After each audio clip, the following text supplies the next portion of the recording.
Bom dia, boa tarde, boa noite a quem nos ouve, nos assiste. Este é o Meio de Campo, Futebol e Sua História. Eu sou Idelber Avelar, estou aqui com Diego Ambrosini. E hoje a gente vai falar de uma coleção de 3 jogos muito especiais que dão uma ideia de uma especificidade brasileira, de algo que só acontece no Brasil, não acontece em outros países potência do futebol, e diz muito sobre quem nós somos, não é isso? Bom dia, Diego. Que jogos são esses? Alô, alô, Idelber. Pois é, bom dia, boa tarde, boa noite para o pessoal que está nos assistindo. E hoje a gente vai explorar então 3 partidas emblemáticas da seleção brasileira em território nacional, né? Primeiro, vamos falar sobre a seleção brasileira 1, Atlético Mineiro 2. O Atlético Mineiro aí, o Galo, estava jogando representando a seleção mineira na época. Esse jogo aconteceu em 1969, setembro de 1969. Depois vamos ver o empate em 3-3 entre a seleção brasileira e a seleção gaúcha, que foi em junho de 1972. E por fim, vamos ver os jogos que aconteceram os 3 primeiros jogos da Copa América de 1989, em que o Brasil jogou com a Venezuela, depois com o Peru e com a Colômbia. Os jogos foram em Salvador, né? E a seleção também foi vaiada aí pela torcida baiana, né? O que essas 3 ocasiões têm em comum, Idelber? Você já abriu falando um pouquinho sobre isso. Elas demonstram um pouco uma particularidade brasileira que tem a ver com um sentimento de regionalismo, né, que envolve o nosso futebol. Então, nos 3 momentos aí, a seleção brasileira muito vinculada com a CBF, né, a CBD, depois a CBF, no Rio de Janeiro e também um pouco menos em São Paulo, de certa forma, negligenciou ali, né, os anseios da torcida mineira, depois gaúcha e depois baiana, e por motivos que a gente vai explorar pouco a pouco, né, em cada caso, em cada contexto, acabou sendo depois hostilizada, né, pela torcida local em cada um desses jogos. Não é isso? É isso. Vamos começar com o jogo do Galo contra a seleção brasileira. O contexto aqui é importante. Esse jogo foi realizado em 3 de setembro de 1969. Ele é o antepenúltimo jogo do Saldanha no comando da seleção, se a gente desconsidera um jogo treino contra o Bangu, que foi a última participação dele na seleção como técnico. Esse é o antepenúltimo. Depois desse jogo contra o Galo, vieram 2 jogos contra a Argentina. O Brasil perdeu um no Beira-Rio e ganhou o outro. Esse jogo contra o Galo tem uma coleção de características muito particulares. Ele é o jogo de celebração da classificação brasileira para a Copa de 70. Quem jogou no Tinha- Mineirão O, à o noite Brasil tinha foi. acabado de se classificar, né, no jogo contra Exato, o é o que eu ia Paraguai. dizer. O Brasil tinha acabado de se classificar, vencendo o Paraguai por 1-0 no Maracanã, 3, 4 dias antes. O jogo foi no sábado, no domingo. Depois, no meio da semana, a seleção brasileira enfrenta o Galo. Esse enfrentamento é particular porque o Galo jogou com o uniforme da seleção mineira, que era vermelho. Não é a camisa que eu estou usando. A camisa que eu estou usando é do glorioso Guarani de Divinópolis. É, é a camiseta de hoje. Esse jogo, o Galo queria jogar com seu uniforme. E a seleção, a CBD, na época a Confederação Brasileira de Desportos, proibiu, insistiu que o Galo jogasse com o uniforme da seleção mineira. E, para completar o problema, esse jogo foi necessário, inclusive, para que a CBD arrecadasse os fundos necessários para pagar a premiação dos jogadores pela classificação para a Copa. Esse é um detalhe, inclusive, vamos dar crédito aqui para o canal Memória Atleticana, que tem no YouTube um vídeo sobre esse jogo, com alguns recortes de imprensa que a gente vai mostrar para vocês. E nesse jogo, o Cruzeiro encaminhou um ofício para a CBD protestando contra a realização do jogo e ameaçando retirar os seus jogadores da seleção. Naquele momento eram 3: o Piazza e o Tostão de titulares e o Dirceu Lopes, que era reserva no time do Saldanha. A CBD, para apaziguar os ânimos, ofereceu ao Cruzeiro a possibilidade de jogar a preliminar do jogo, contra o América. Então esse jogo tem uma preliminar, que é Cruzeiro e América, e o jogo principal, que é Galo e Seleção Brasileira. Então, ao contrário dos outros jogos, a seleção brasileira não foi universalmente vaiada no Mineirão. Ela teve o apoio da torcida do Cruzeiro, que naquele momento era bem menor que a do Galo. Isso não é segredo, todos os cruzeirenses da velha guarda sabem disso, que naquele momento, final dos anos 60, a torcida do Galo ainda era muito majoritária, muito maior que a do Cruzeiro, estava em maioria no Mineirão, e o estádio foi dividido como se fosse um clássico. E foi Atleticanos, bastante gente, né? foi 71 bastante gente. mil, o 71 público. mil pessoas. Foram mais de 71 mil pessoas. E naquele momento, eu acho que, ao contrário dos os outros dois jogos que a gente vai citar, naquele momento não existia muita revolta pela não convocação de um jogador do Galo. A convocação do Dario foi depois um pleito do ditador Médici, como nós sabemos. Como nós sabemos, o Zagallo atendeu esse pleito e levou o Dadá Maravilha para a Copa, mas não era um grande clamor dos atleticanos, eu acho, naquele momento. Não era um grande clamor dos atleticanos. O Galo andava por baixo, o Mineirão havia sido inaugurado em 1965 e o Cruzeiro era pentacampeão mineiro. O Galo, que sempre foi o maior vencedor do campeonato estadual, ainda tinha certa vantagem nos campeonatos estaduais mineiros. Ele não havia conquistado nenhum título. O Cruzeiro era o pentacampeão mineiro de 65, 66, 67, 68 e 69, com um timaço, né? Tostão, Natal, Piazza, Dirceu Lopes, Evaldo, Raul, enfim, um time de primeiro nível. Nesse jogo, o Galo entra mordido também por um outro elemento, um outro dado dessa realidade que é pouco mencionado a propósito dessa partida, que é o ódio que o técnico atleticano, Jules Strick, tinha pelo João Saldanha. O João Saldanha representava tudo aquilo que o Jules Strick mais odiava no futebol, né? Ele era um intelectual, cronista, escritor, comunista, enfim. O Saldanha tinha todas aquelas características que o Wilstrick mais desprezava, né? E o Wilstrick havia dado várias declarações de ataque e de desprezo contra o João Saldanha. E o João Saldanha havia uma vez, inclusive, invadido uma concentração com um revólver na mão, ameaçando dar um tiro no Wilstrick. Esse era o clima. O que é mais ou menos bizarro nessa história é que a CBD, pelo jeito, não tinha a menor ideia de como ela seria recebida, como a seleção seria recebida em Belo Horizonte. Tem uma declaração estupefata do Pelé, depois do jogo, em que o Pelé diz: até o Tostão foi vaiado. O que você quer? Essa é uma declaração do Pelé ao Jornal dos Esportes. E a partida, vamos escalar os dois times para todo mundo ter aí a referência. O Brasil jogou com a escalação Praticamente titular. o Titular time do era o time Tri. titular do Saldanha. Uhum. Félix, Carlos Alberto, a zaga do Saldanha era diferente da zaga que jogou a Copa, Djalma Dias e Joel. Na lateral esquerda, o Rildo, que havia jogado a Copa de 66. Piazza e Gerson, e o ataque era Jairzinho, Tostão, Pelé e Edu. O Galo era um time de operários.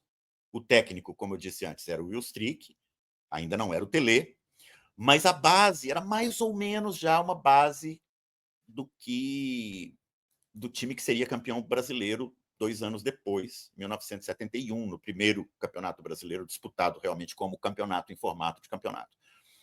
Que era Mussula, o goleiro, Humberto Monteiro, que seria o lateral direito do time campeão de 71, Grapete Normandes, Grapete também jogou o campeonato de 71, e na lateral esquerda, Cinco Neg, que muita gente, muitos atleticanos da velha guarda, entre eles eu, consideramos o maior lateral esquerdo da história do Galo. O uruguaio Cinco Neg, que fez mais de 200 partidas pelo Galo, era um grande jogador. Odair e Amauri. O Odair jogava às vezes de volante, às vezes de lateral esquerdo. E o ataque era Vaguinho. O titular era o Ronaldo Drummond, que não jogou essa partida, machucado. O Vaguinho é esse mesmo Vaguinho que depois de 72 chegaria à seleção brasileira. Depois seria um ponta-direita de destaque no Corinthians. Nesse momento ele estava no Galo. Vaguinho, Dario, Dada Maravilha, Laci e Tião. Esse era o time. O Galo faz o primeiro gol com o Odair. No segundo tempo, o Pelé empata o jogo em uma jogada que parece bastante claro pelo vídeo que ele está em impedimento. Uma jogada de escanteio, a bola é recuada para o Carlos Alberto Torres na lateral direita. O Carlos Alberto Torres cruza a bola, o Pelé, aparentemente, na banheira, completa de cabeça. O locutor, inclusive, J. Júnior, na hora que narra o gol, ele diz: Pelé em impedimento, gol. E o Galo depois parte para cima e o Dario faz o gol da vitória. Tem uma entrevista do Dadá sobre esse jogo em que ele diz: eu que não era de tabelar, tabelei, eu que não era de driblar, driblei. Nesse dia eu fiz tudo. E os relatos de que a seleção brasileira teria tomado esse jogo como uma espécie de jogo-treino não condizem com a evidência empírica que a gente tem. Carlos Alberto Torres manda o 5-neg para o hospital, ele sai desacordado pela pancada do Carlos Alberto. Carlos Alberto muito nervoso, bate boca com o juiz, é expulso. Depois, quando a seleção já está com 10, o Saldanha tira o Tostão e coloca o Zé Maria, lateral direito do Corinthians. Ou seja, ele tira um atacante e coloca um defensor, porque o Tostão, eu imagino que porque o Tostão estava sendo violentamente vaiado, ninguém imaginava isso, porque o Tostão era uma figura muito querida, e o Saldanha, imagino, com medo de levar uma goleada, porque ele retira ali um atacante e coloca mais um defensor para fechar o jogo. Quando o jogo termina, tem uma enorme comemoração. É verdade, o Galo comemora essa vitória como um grande triunfo. As pessoas ocupam a Avenida Afonso Pena, no centro da cidade. E na volta olímpica, a turma tira a camisa da seleção mineira e por Essa cena. baixo está todo mundo com a camisa do Galo, com o uniforme número 2, a camisa branca do Galo. Uhum. E esse é um episódio pioneiro, eu acredito, porque a gente tem as histórias das brigas entre Rio e São Paulo nos anos 30, os paulistas, às vezes, comemorando a vitória de adversários da seleção brasileira. Tem um relato de um jornalista argentino que esteve no Brasil durante a Copa de 30, estava em São Paulo e viu as pessoas comemorando um gol, e ele imaginava que era um gol do Brasil que elas estavam comemorando. Não, elas estavam comemorando o gol da Iugoslávia contra o Brasil. Mas a gente não tem grandes episódios de hostilidade regional, eu creio, contra a seleção brasileira depois disso. Nos anos 40, 50, na era Pelé, eu acho que seria impensável que a seleção brasileira fosse hostilizada assim. Mas isso aconteceu em 1969, em um episódio de que os atleticanos se orgulham muito, ou nos orgulhamos muito, porque era a seleção brasileira imbatível. Né? A seleção brasileira vinha de 14 jogos invicta. E era só vitória, não tinha empate, não. A seleção do Saldanha vinha de 14 jogos praticamente sem empate nenhum e sem derrota nenhuma. Era invicto e a seleção estava recheada de jogadores do Cruzeiro. Né? Então foi um giro muito importante. Esse jogo, inclusive, essa derrota, né, até de certa forma influenciou depois a saída do Saldanha, né, e o fato da seleção, os 2 jogos também com a Argentina, sair, eh eh, desacreditada, né, antes de chegar no México, né. Exato. O Saldanha leva uma pancada nesse jogo. É um Sim. jogo que marca, digamos, o giro da chave para o Saldanha, porque depois disso ele perde para a Argentina, ganha um jogo, mas perde o outro, entra na polêmica sobre a cegueira do Pelé, É, sim, tem e essa e história, que essa e história é é complicada. verdade, né, depois do jogo treino contra o Bangu, ele tem uma partida contra o Chile, em que ele anuncia para a imprensa que estava considerando deixar o Pelé no banco, porque tinha dúvidas sobre a capacidade de o Pelé enxergar, etc. Enfim, desfralda-se um bandeirão de mais de 1.000 metros quadrados, uma imensa bandeira do Atlético, no Mineirão, e, e fica marcada essa história aí nas páginas do Galo e da seleção brasileira. Beleza. Então, esse é o nosso primeiro jogo, né. De certa forma, abre-se aí um portal, né, em que a seleção, como você falou, pela primeira vez é hostilizada, né, em território nacional. E agora vamos falar um pouquinho da segunda partida, né, Idelber, que a gente depois o Brasil vai para o México, é campeão, e, em 1970, né, e a gente tem esse episódio que acontece em Porto Alegre em 72, né, a seleção brasileira já campeã, o técnico Zagallo já, e vai jogar um amistoso com a seleção gaúcha. É até curioso porque esse amistoso ele acontece em meio ali, na mesma época que estava acontecendo aquele um torneio, né, que é o torneio do Sesc Centenário, que vai acontecer no Rio, em São Paulo, e o Brasil vai acabar sendo campeão, né? Mas vai ser parecido com o que vai ocorrer em 89, porque os gaúchos eles vão ficar indignados com o fato de um jogador gaúcho especificamente, né, o Everaldo, que eh, foi o lateral esquerdo, né, na Copa, né, do Grêmio, e não foi convocado para esse jogo, né. E aí é uma coisa inédita ou raríssima de acontecer, que foi gremistas e colorados unidos aí com uma mesmo objetivo, que era o de vaiar a seleção brasileira. Então, conta um pouquinho mais pra gente sobre esse jogo especificamente, Delber.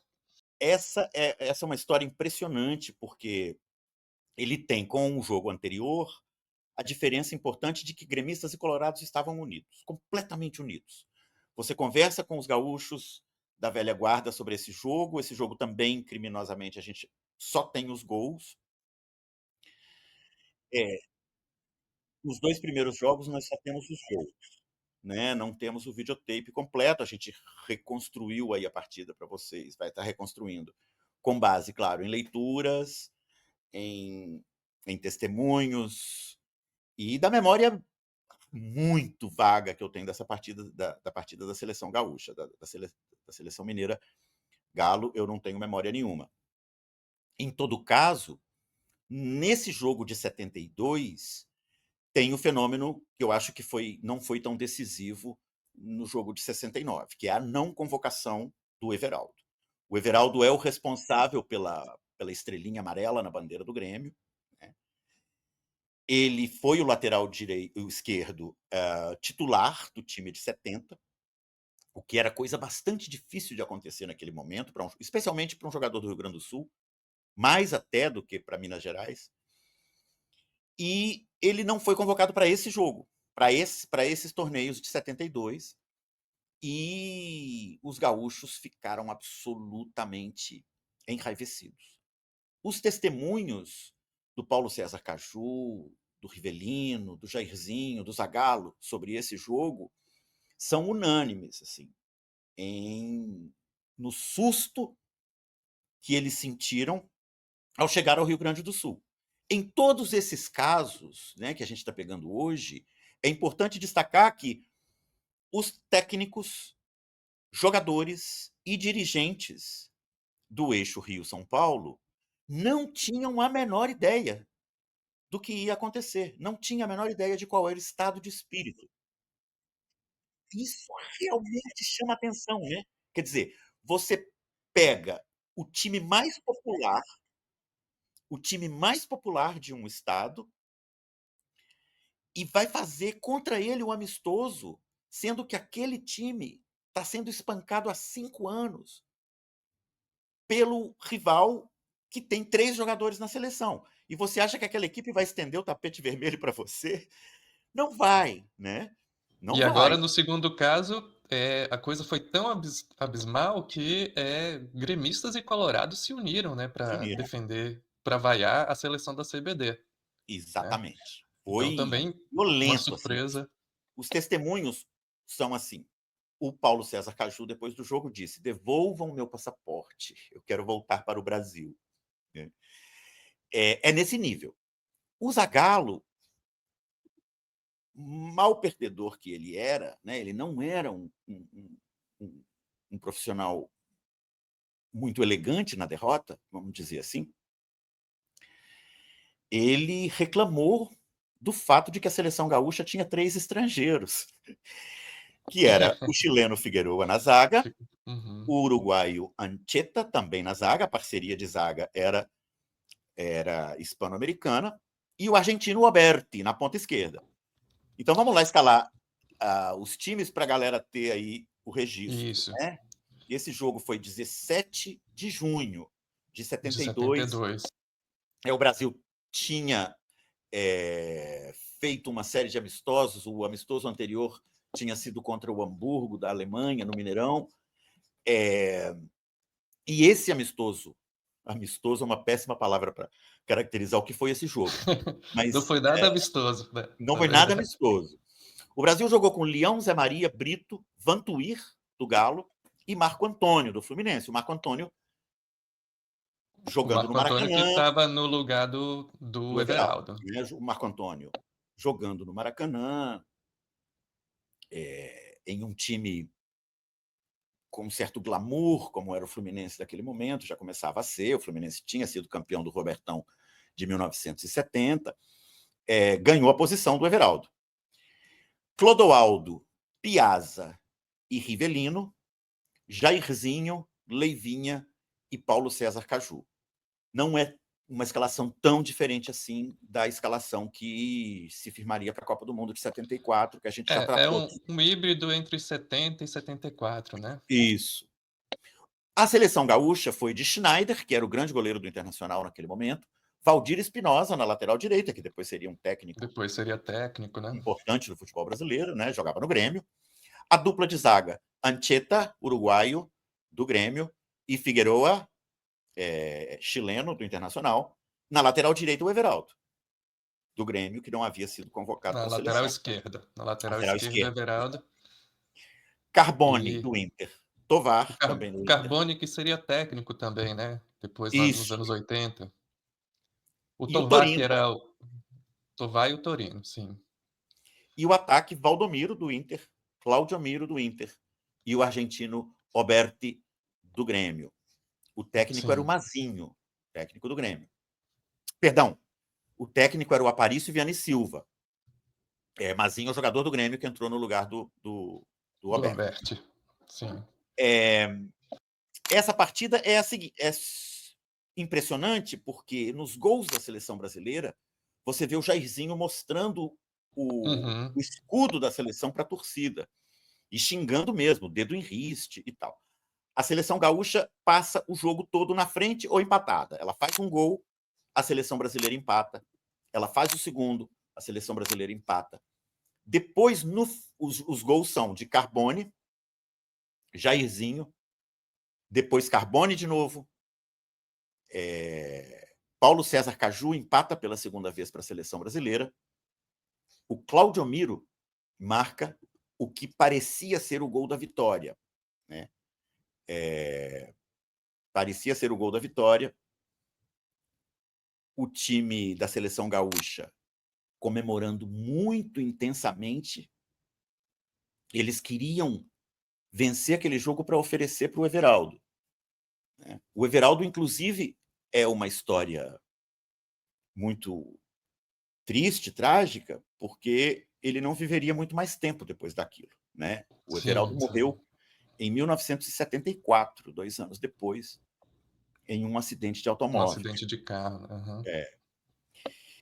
E aí, no Mas finalzinho, o Rivelino No Empate, né? finalzinho, o Paulo César Caju dá uma arrancada, deixa Carbone, Tovar, se não me engano, no caminho, na saída da zaga, que se abre o espaço do lado esquerdo para o Rivelino.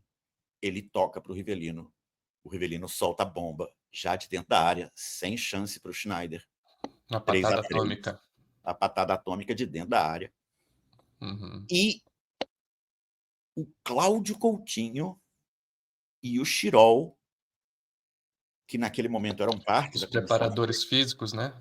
Isso, eles eram parte da comissão O técnica do Chirol, o Zagallo. médico, e o Coutinho, o preparador físico. Isso, o Chirol médico, o Cláudio Coutinho, que depois seria técnico da seleção, naquele momento era preparador físico, entram na comemoração e adotam aquele gesto de exibir o escudo Uhum. da seleção brasileira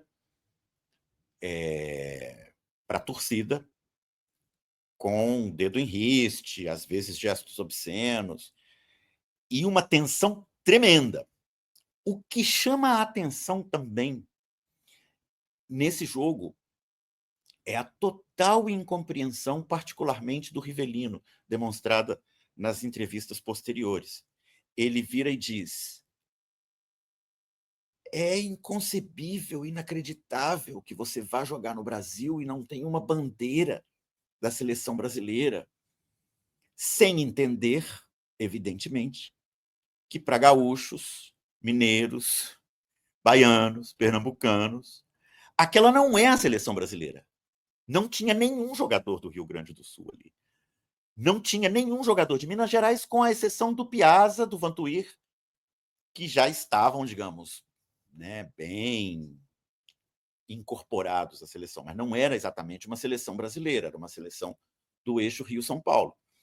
E ele não consegue entender que o Brasil, a totalidade Brasil, está representada ali só na cabeça deles, só na cabeça daquelas pessoas do Rio de São Paulo que não estão olhando para o resto do país. Esse jogo é também violento, Uhum, sim. ele não tem a menor característica de amistoso. Nenhum desses dois jogos, nem com o Galo, nem com a seleção gaúcha, a gente tem qualquer evidência de que a seleção brasileira tenha atuado como se fosse amistoso, como se fosse jogo treino, sem levar a sério. Não, a seleção brasileira foi derrotada pelo Galo jogando sério e quase foi derrotada pela seleção gaúcha jogando sério. É importante dizer isso porque em alguns casos isso é verdade, mas nesses dois casos certamente não é.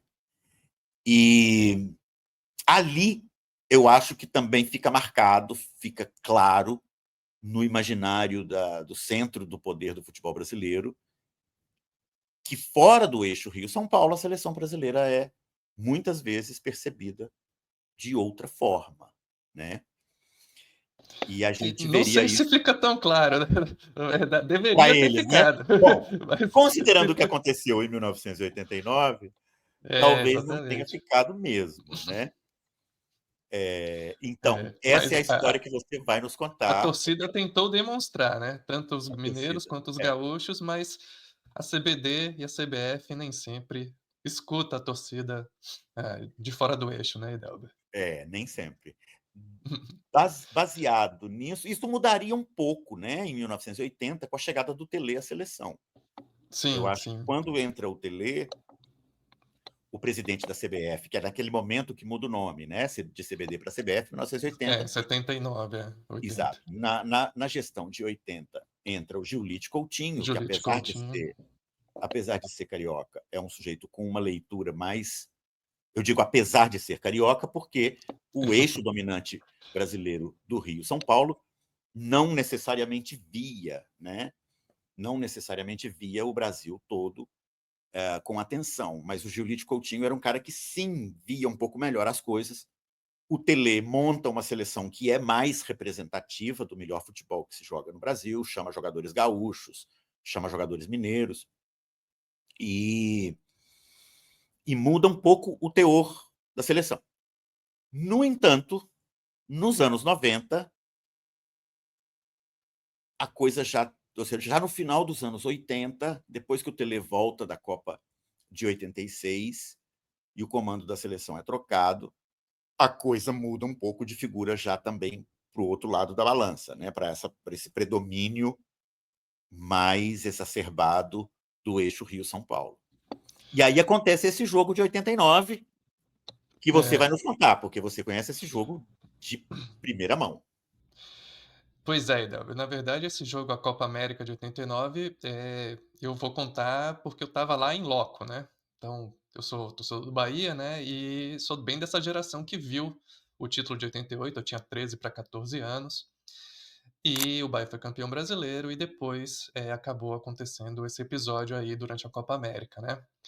Eh Para fazer um pouquinho o contexto, né, na verdade, era a seleção do Lazzaroni, a seleção que depois vai fracassar na Copa de 90, ficou, chamada, né, como a seleção da era Dunga.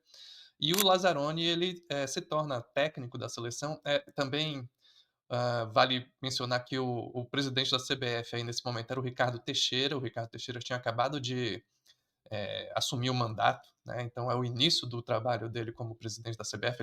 A gente sabe que ele vai ficar 20 e tantos anos, né?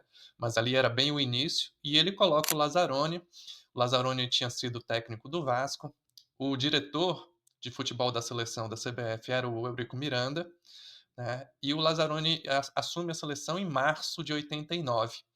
E aí faz uma série de amistosos ao longo do ano, né, amistosos, alguns na Europa, outros aqui no Brasil, contra times daqui latino-americanos, os jogos aqui no Brasil, e na Europa tem um momento complicado ali entre maio e junho daquele ano, porque o Brasil vai jogar contra a Suécia, Dinamarca, Suíça e Milan, faz 4 jogos na Europa, perde 3 e empata um jogo em 0-0 com o Milan, né. Perde da Dinamarca de 4-0, da Suécia 2-1 e da Suíça 1-0. Então, a seleção já começa a se complicar ali naquele momento, né. Eh o Lazzaroni ele vai ficar conhecido depois, né, por ter implementado o 3-5-2 na seleção, né, jogando com um líbero, mas ali no início, naqueles amistosos, ele ainda está jogando no 4-3-3, que era a tática mais comum da época, né. Ele só vai curiosamente, ele vai começar a adotar o 3-5-2 justamente no jogo durante a Copa América, que a gente vai falar aqui sobre os jogos, o jogo da Venezuela principalmente, mas também depois contra o Peru e a Colômbia. Eh, Falando especificamente, né, do caso dos jogadores do Bahia, né, porque o Bahia havia sido campeão brasileiro, ganhando o título foi decidido em fevereiro, né, ah, a final foi contra o Inter de Porto Alegre e o Bahia tinha um bom time, né. Também foi começou a jogar a Libertadores, acabou chegando, nas quartas de final, aí vai ser eliminado pelo próprio Inter, né, em abril de 89, a seleção não tem muito jeito, acaba, convocando 3 jogadores do Bahia, que é uma coisa que é muito incomum, muito raro, realmente, praticamente aí eu acho que diferente um pouco de Atlético, Cruzeiro, Grêmio e Inter, os outros times, né, que não são, de outras cidades, é muito raro que aconteça convocação de jogadores, dos times de Salvador, do Recife, enfim. Mesmo do Paraná também, de Curitiba, né. Mas nesse momento, nesses amistosos, antes do jogo, né, antes da Copa América, ah, o o Lazzaroni ele convoca o Bobô, que tem um pequeno detalhe, na verdade, porque o Bobô ele já não estava mais no Bahia, né, tinha sido acabado de ser vendido para o São Paulo, então realmente ele foi o grande craque do Bahia no campeonato de 88, mas já estava no São Paulo, acaba sendo convocado para 3 jogos, né, joga como titular as 3 partidas, convoca também o Lazzaroni convoca o Zé Carlos, que era o ponta direita, também para 3 partidas desses amistosos. O Zé Carlos ele só joga apenas um jogo como titular, mas os outros ele está como reserva e entra na partida, né.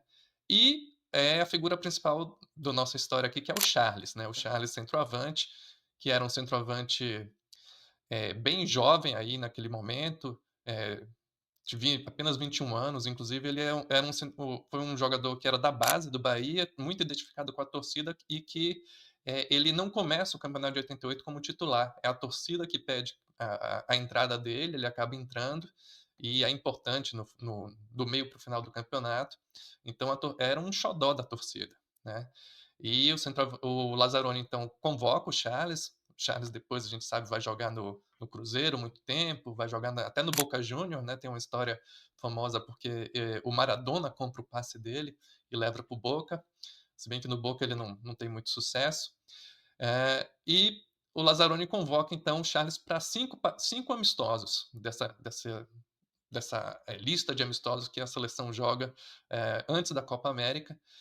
E o Charles ele joga como titular 4 dessas partidas e uma delas fica como reserva, acaba entrando e faz 3 gols, né, 2 gols contra a seleção do Peru, num 4-1 que aconteceu em Teresina, não, desculpa, em Fortaleza, e depois um outro gol também contra a seleção de Portugal, que o Brasil aplica também uma goleada de 4-0 no Maracanã e o Charles faz um gol, né. Então, em 5 partidas, 3 gols, né, 3 partidas 4 como titular, uma como reserva e 3 gols marcados, não estava mal, né.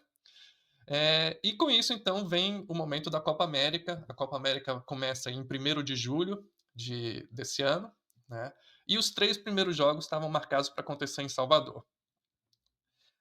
E o Charles, ele tá na delegação, a seleção brasileira, ela chega, em Salvador, vai se hospedar no hotel, o Charles faz parte da delegação. Só que tinha um porém, né, o regulamento do campeonato previa a inscrição de somente 20 jogadores. Então o elenco da seleção naquele momento ali tinha 23 jogadores, o Lazzaroni ele tem que, fazer uma escolha, ele tem que cortar 3 jogadores, né, daquele elenco, e aí realmente foi uma falta de tato, de sensibilidade, ou sei lá qual expressão você queira usar, o Lazzaroni acaba cortando, o Charles, também o goleiro Acácio, né, e o Cristóvão Borges, que depois foi técnico, que nesse momento era até jogador do Grêmio, mas que também é baiano, né, começou a jogar no Galícia. Então, quer dizer, ele de 3 cortes que ele precisava fazer, cortou 2 baianos, né, Na sendo que o véspera do Charles jogo para ser realizado na Bahia. é, exatamente. Falta Então de tem noção, né, impressiona muito a falta de noção, impressionante, a falta né, de capacidade de enxergar o que está ao redor, é muito impressionante isso. Segue, segue, Diego. uma falta de sensibilidade tremenda, né. E aí, a coisa ganhou contornos dramáticos, o Paulo Maracajá, que era presidente do Bahia na época, no mesmo momento ele foi para o hotel, ele foi lá, pegou o Charles pela mão, toda a imprensa, estava lá na porta do hotel, noticiou, tiraram foto, filmaram, ele dizendo que aquilo era um desrespeito, uma traição, que ele ia levar o Charles para ficar junto com os seus, né. E a partir daí a imprensa, regional, a imprensa local lá em Salvador, começou a fazer uma campanha, assim: "Vamos para Fonte Nova e vamos vaiar a seleção brasileira". E aí, dito e feito, foi exatamente o que aconteceu, né, dia 1º de julho de 1989, um sábado, à tarde, esse jogo eu estava presente, né, Brasil e Venezuela, ah, desde o início, 2 horas antes do jogo, o público presente já vaiando intensamente o tempo inteiro. Muitas vaias para a seleção brasileira em Salvador. O técnico Lazzaroni foi o mais atingido. Olha aí. O motivo deles levarem os jogos para Salvador e Recife, que foram onde ocorreram, os jogos da primeira fase, era para ter um bom público, né, mas pouca gente acabou comparecendo, houve vaia durante o hino, queima de bandeira, queima da camisa canarinho, Só né, para acrescentar um detalhe, Diego, ao contrário destas 2 últimas partidas que nós mencionamos, o Brasil 3, Venezuela 1, né, vamos já acabar uhum, com com o com mistério. com o mistério de como terminou o jogo. O Brasil 3, Venezuela 1 da Fonte Nova em 89, nós temos Temos esse o jogo jogo completo, sim. na íntegra no Futbalia, esse site de jogos Sim. completos que a gente sempre recomenda, e ali dá para ouvir A vaia. a vaia tremenda, é ensurdecedora a vaia durante o hino, antes do a- começo do jogo, etc. Esse VT é até interessante porque é a única cópia que a gente tem, mas é um VT narrado em italiano, né? Que é a transmissão italiana, porém com o comentário do Paulo Roberto Falcão, falando em italiano. E o Falcão explica, né, toda essa história anterior, porque o locutor italiano ele não está entendendo nada, ele pergunta por que estão vaiando, né? E o Falcão explica bem ali todo o contexto. Mas realmente também o VT brasileiro a gente também não tem por inteiro, né? Ele está disponível tanto no Futebolia quanto no YouTube também, dá para encontrar esse jogo completo. Dá para E nós a aí, escalação aí do Brasil. Como é que o Brasil jogou sim, esse jogo, então o Pedro? Brasil ele joga no 3-5-2, como eu já falei, né? O goleiro era o Tafarel, do Inter, né? E os três zagueiros jogando de líbero era o Mauro Galvão, que nesse momento estava no Botafogo que seria campeão carioca, né? Quebrando a seca, né? De muitos anos, a escrita. O Mauro Galvão como líbero e completando a zaga, o Aldair do Flamengo e o Ricardo Gomes, que nesse momento já jogava em Portugal, jogava no Benfica, né?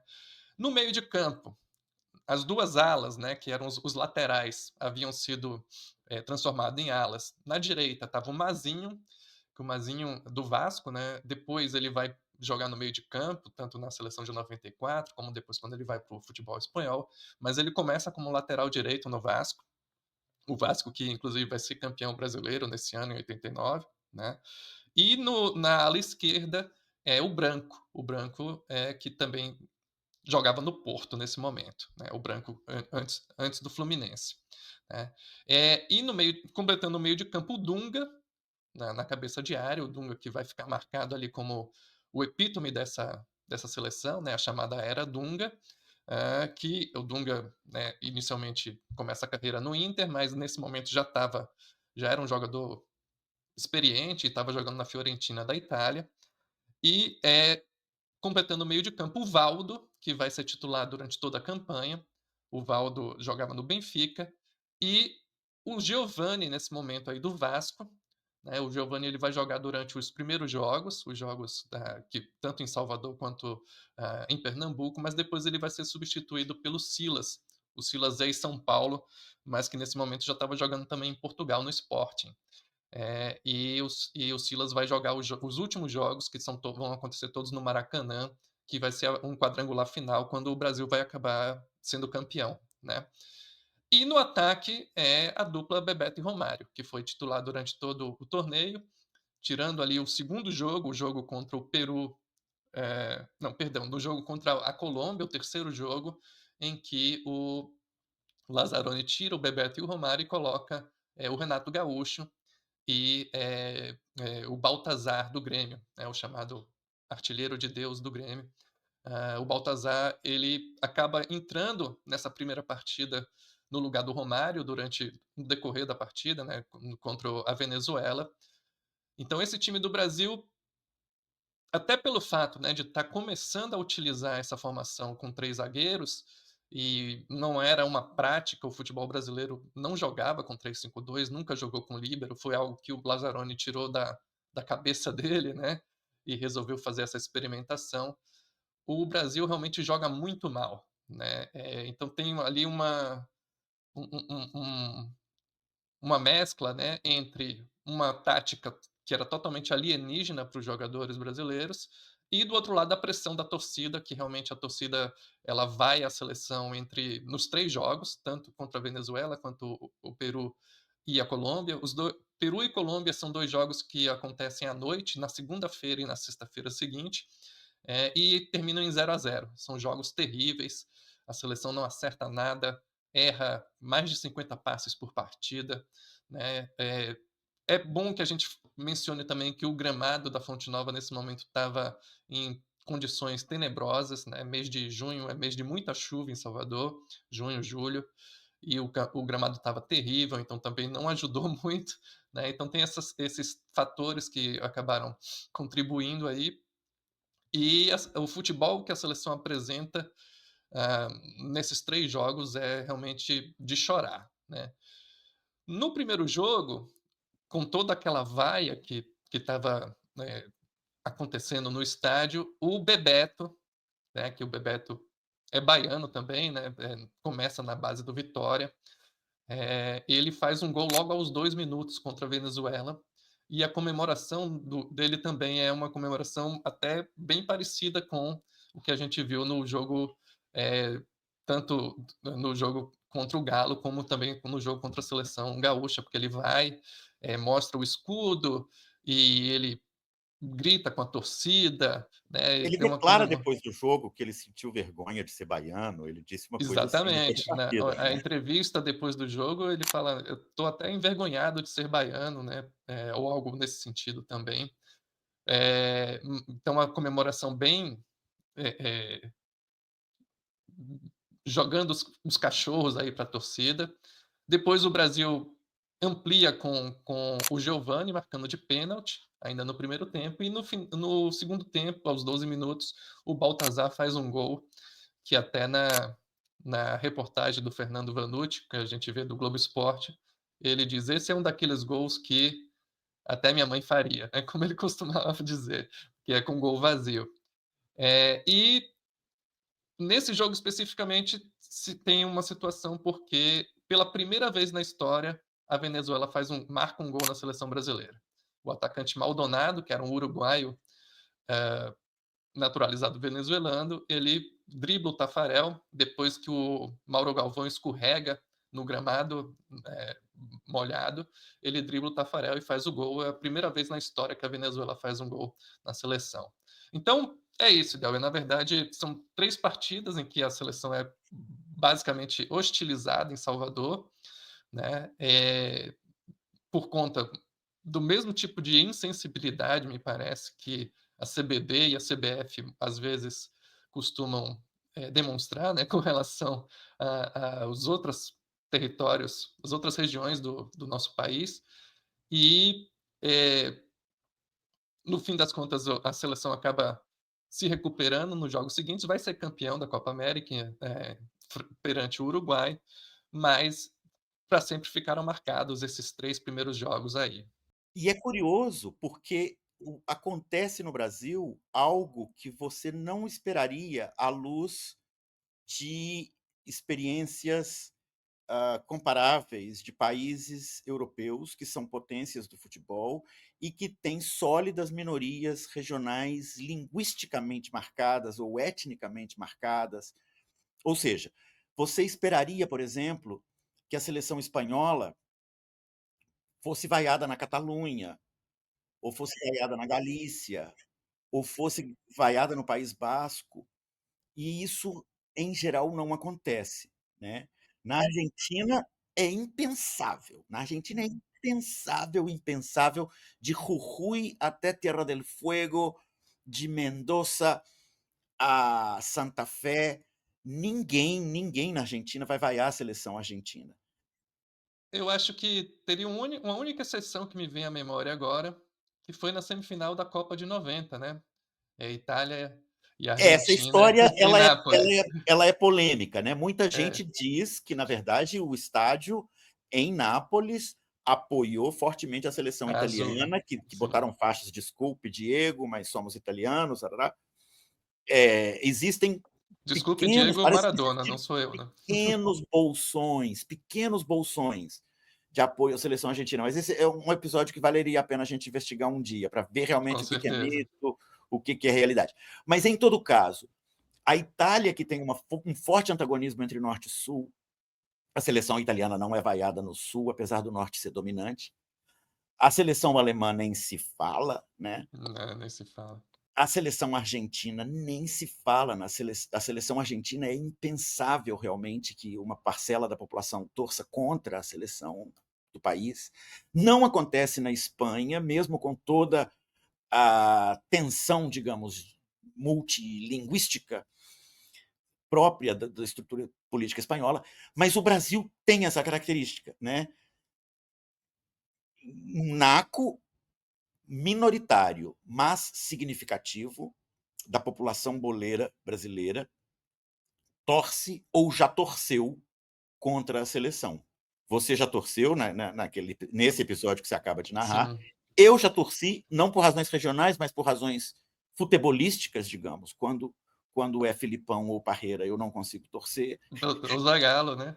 O Zagallo, na época, o Zagallo coincidiu mais com a minha infância, então eu torcia, xingava, mas torcia. Em todo caso,